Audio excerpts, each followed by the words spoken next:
Welcome back. We're with Joe Batista from Lino's. What are we cooking today? How are you? Good. How about yourself? Hey, Joe. Can't forget to say hello, right? Yeah. Well, we are going to do a little bit of cold salmon today. I was going to do it warm, but things didn't work out quite the way I expected it to. So I think this recipe merits a little bit of attention. It's something that you can prepare a day in advance if you're going to have a lot of guests for an entree that's tasty and it just goes well with summertime.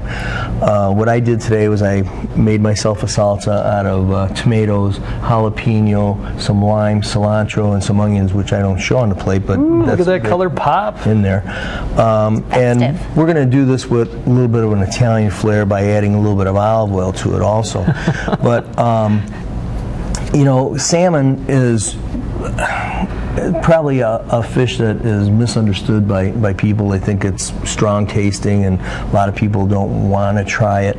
But you know, it's high in omega-3 fatty acids, which is very heart healthy. It's something that you know, it's a good source of protein. I love salmon where I used to hate it. I found the key to a nice tasting salmon is not to overcook it.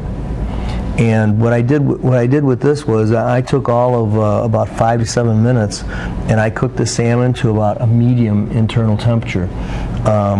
And fish is really nice because it's kind of its own temperature gauge just by sighting it. You know, the more like this fish, the more it turns red, the more well done it is. So I just began to get it, you know, a little bit more red, and then I took it off and I let it rest. And I'm with you, Joe. As I've gotten older, I've started to really enjoy salmon. Where before, 5 years ago, And my dad hates it, but I just don't see it.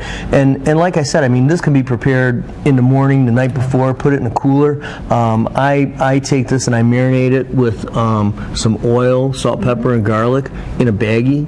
And then I just put it on the grill. And again, I cook it slowly and lightly. I do not, sometimes if it's a real nice piece of fish, I don't mind it, you know, a little bit to the medium rare. It's really more tasty that way.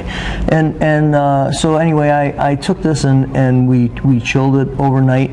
And I made this salsa to put over the top. nice to have the avocado in there too. Avocado is great with this. I mean, it's really tasty. So I want you guys to, can we start now, or do we want to wait for a commercial? What would you guys like? We can. Ooh, the decisions. I know. Start. Okay, we're gonna start now. Let's. Andy's not here, so he's usually in control. You would have already grabbed the fish and chowed down on it. Everyone calls me a hunger monster anyway, so I'm game to eat early. Good. So what I like to do with this is I like to put a nice piece on the plate. And I don't like a ton of liquid that comes off of the, and you can make this, you know, as hot or as mild as you want as far as the jalapeno goes. But I put my salsa over the top, and then I like to hit it with just a little bit of olive oil. And I just think if I can get the top off.